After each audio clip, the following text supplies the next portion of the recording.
Hi my dear friend, in this video I will explain third part of topic budget. Myself Professor Pund VP Dada Patil College Karjat Department of Economics. This video is important for TYBS Special Paper 4 and MA Part 1st Paper Public Finance.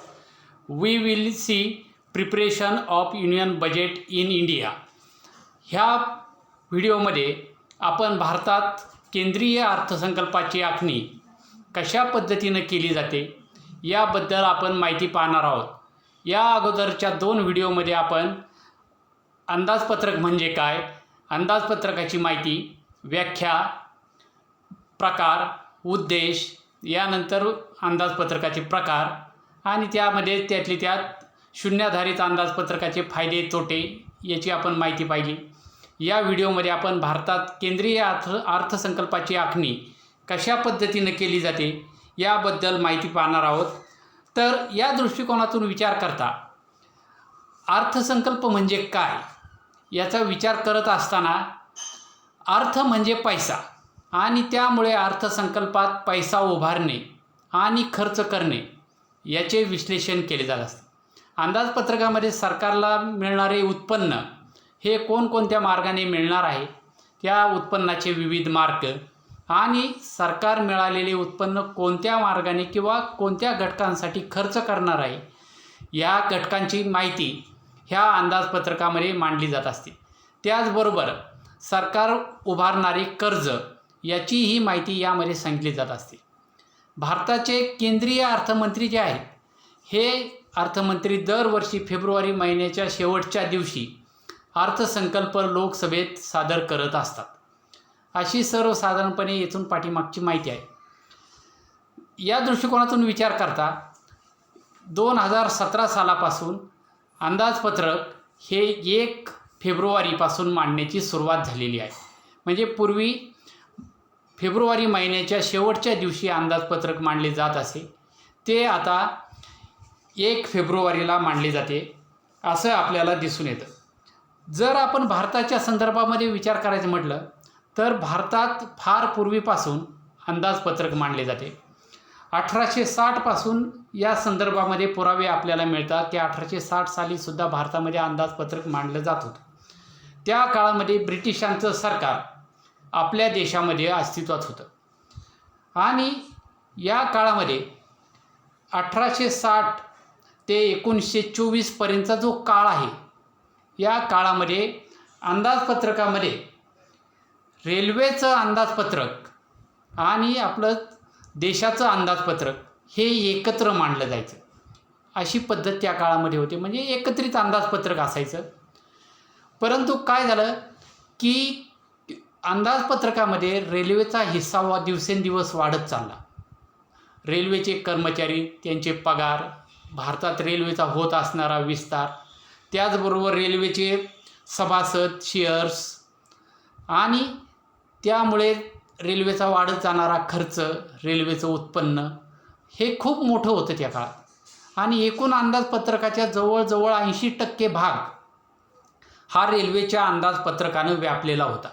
फक्त 20%च भाग इतर अंदाजपत्रकासाठी राखीव झालेला होता.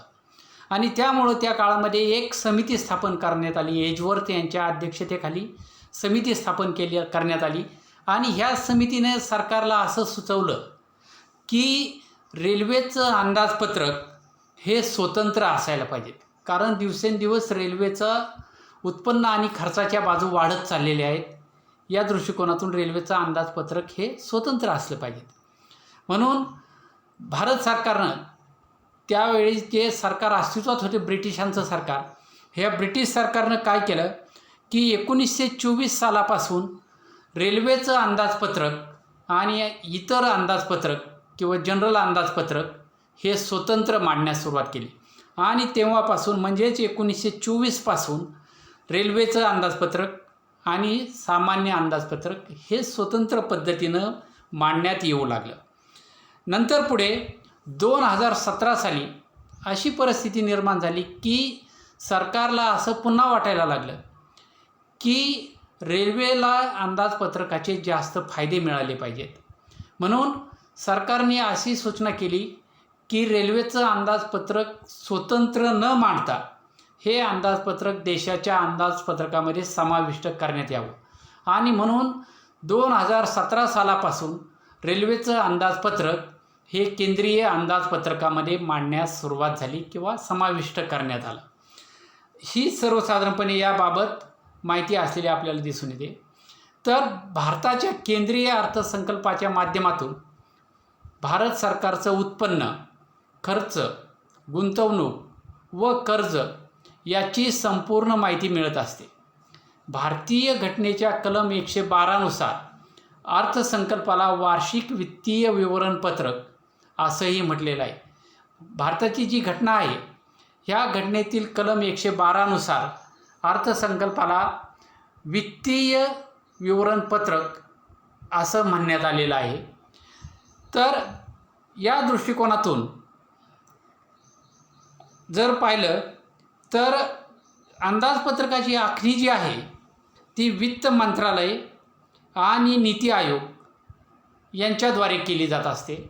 ह्या अंदाजपत्रकीय जे भाषण असतं अर्थमंत्र्याचं, ह्या भाषणाचे 2 भाग पाडले जात असतात। त्यामध्ये अ भाग आणि ब भाग अशी 2 भागात विभागणी केली जाते। हे भाग पाडत असतानाच आपल्याला याचीही माहिती पाहणं आवश्यक आहे की अंदाजपत्रक तयार करण्यासाठी कशा पद्धतीनं अंदाजपत्रक तयार केलं जातं। तर आपण जर पाहिलं तर अंदाजपत्रकामध्ये सर्वसाधारणपणे 3 वर्षांची आकडेवारी आलेली असते। त्यामध्ये चालू वर्षातील आकडेवारी, पुढील वर्षातील आकडेवारी आणि नंतरच्या पुढल्या वर्षातली आकडेवारी अशी 3 वर्षांची आकडेवारी यामध्ये आलेली असते। आणि ही आकडेवारी पुढील काळामध्ये देशात कोणत्या प्रकारचे बदल होणार आहेत याची माहिती त्यामध्ये दिलेली असते। तर ही जी आकडेवारी आहे हे आकडेवारी गोळा करण्याचं काम सर्वसाधारणपणे प्रत्येक वर्षी सप्टेंबर महिन्यापासून सुरू होत असतं। सप्टेंबर महिन्यामध्ये वित्त मंत्रालय वेगवेगळ्या खात्यांकडे किंवा विविध मंत्रालयाच्या खात्याकडे आपले विशिष्ट नमुन्यातील फॉर्म माहितीसाठी पाठवत असतं। ह्या फॉर्मवरती त्या मंत्रालयाला किंवा त्या खात्याला किती खर्च अपेक्षित आहे, कोणकोणत्या नवीन बाबी सुरू करायच्या आहेत, मागील शिल्लक काय आहेत, पुढील काळात अपेक्षित खर्च काय आहे याची माहिती ह्या फॉर्ममध्ये विचारलेली असते। ही माहिती सर्वसाधारणपणे ऑक्टोबर महिन्याच्या दरम्यान वित्त मंत्रालयाकडं परत येत असते आणि ऑक्टोबर-नोव्हेंबरच्या दरम्यान वित्त मंत्रालय, नीती आयोग तसेच विविध खात्यातील सचिव एकत्रित चर्चा करून ह्या अंदाजपत्रकावर आकडेवारी सादर करत असतात। नंतर डिसेंबर महिन्यामध्ये वित्त मंत्रालय आणि नीती आयोग हे दोन्ही एकत्र मिळून पंतप्रधानांना समवेत चर्चा घडवून आणतात। ह्या चर्चेमध्ये काय नवीन बदल सुचवायचे असतील त्या बदलांचा यामध्ये विचार केला जातो आणि जानेवारी महिन्यामध्ये सर्वसाधारणपणे अंदाजपत्रकाची पूर्ण तयारी केली जाते, फायनल आराखडा तयार केला जातो। तर हा आराखडा तयार करत असताना किंवा ही माहिती गोपनीय राहणं अतिशय महत्त्वाचं असतं। म्हणून या दृष्टिकोनातून ह्या विभागामध्ये जे काही कर्मचारी असतील या कर्मचाऱ्यांना बाहेर माहिती प्रसारित करण्यासाठी बंधनं घातली जात असतात किंवा त्यांनी ती माहिती प्रसारित करू नयेत असे त्यांवरती बंधनं असतात। तसेच त्यांना बाहेर जाण्यावरती येण्यावरती सुद्धा त्या काळामध्ये निर्बंध घातले जात असतात। अशा पद्धतीनं ही सर्व माहिती गोळा केल्यानंतर याची फायनल कृती जानेवारी महिन्यामध्ये तयार होते आणि अंदाजपत्रक हे 1 फेब्रुवारीला मांडलं जातं। आता हे अंदाजपत्रक मांडल्यानंतर अंदाजपत्रक सर्वसाधारणपणे 75 दिवसांच्या आत हे देशामध्ये लागू करायचं असतं। 75 दिवसापेक्षा जास्त कालावधी होता कामा नये असा यामध्ये घटनेत नमूद करण्यात आलेले। त्यामुळं 75 दिवसापेक्षा आत हे अंदाजपत्रक संसदेमध्ये मांडलं जातं। आता अंदाजपत्रक मांडल्यानंतर अर्थमंत्र्यांनी अंदाजपत्रक मांडल्यानंतर प्रथम ते लोकसभेमध्ये मांडलं जातं। लोकसभेमध्ये त्याची पाहणी केली जाते, सर्वांना त्याच्या प्रती वाटल्या जातात, सर्व बाजूने त्यावरती चर्चा घडवून आणली जाते आणि चर्चा घडवून आणल्यानंतर ते अंदाजपत्रक राज्यसभेकडं पाठवलं जातं। राज्यसभेमध्ये त्या अंदाजपत्रकावर चर्चा घडवून आणली जाते आणि राज्यसभा या अंदाजपत्रकाची जी बिलं आहेत ही बिलं 14 दिवसापर्यंत राखून ठेवू शकतं। म्हणजे 14 दिवसापर्यंत त्यामध्ये चर्चा घडवून आणली जाते आणि 14 दिवसानंतर हे अंदाजपत्रक पुन्हा संसदेकडे पाठवलं जातं आणि त्यावरती राष्ट्रपतीची सही होऊन ते पुढील काळासाठी लागू केलं जातं। आता आपल्या देशामध्ये हे अंदाजपत्रक 1 एप्रिलपासून लागू केलं जात असतं। आता 1 एप्रिलला लागू केल्यानंतर याचा कालावधी 1 एप्रिल ते 31 मार्च हा या स्वरूपाचा असतो। तर काय होतं की अंदाजपत्रक काही वेळेस पास होण्यासाठी बऱ्याच दिवसांचा कालावधी जातो, कारण फेब्रुवारीमध्ये अंदाजपत्रक मांडला आणि एप्रिलपर्यंत त्या अंदाजपत्रकाची संपूर्ण चर्चा घडून आली नाही तर अंदाजपत्रक लागू करण्यासाठी बराच कालावधी जातो। म्हणून या काळामध्ये सरकारला आपला खर्च भागवण्यासाठी काही बाबी ज्या असतात दैनंदिन खर्चाच्या, ह्या बाबी पूर्ण करणं आवश्यक असतं आणि मग अशा ज्या बाबी दैनंदिन खर्चाच्या आहेत याला त्यांना मतदान घेण्याची आवश्यकता नसते असं आपल्याला दिसतं। म्हणजे सांगायचा उद्देश काय की अंदाजपत्रकाचं जे भाषण असतं ते 2 भागामध्ये असतं, अ भाग आणि ब भाग अशी त्याची विभागणी केली जात असते। अ भाग जो आहे त्यामध्ये राज्यसभा आणि लोकसभा या सभागृहात अंदाजपत्रक पास झाल्यानंतर ते राष्ट्रपतीकडे सहीसाठी पाठवलं जातं आणि मतदानाच्या सोयीसाठी अंदाजपत्रकाचे जे आहे खर्च आहेत त्याचे 2 प्रकार केले जातात, तो 2 पद्धतीने दाखवला जातो।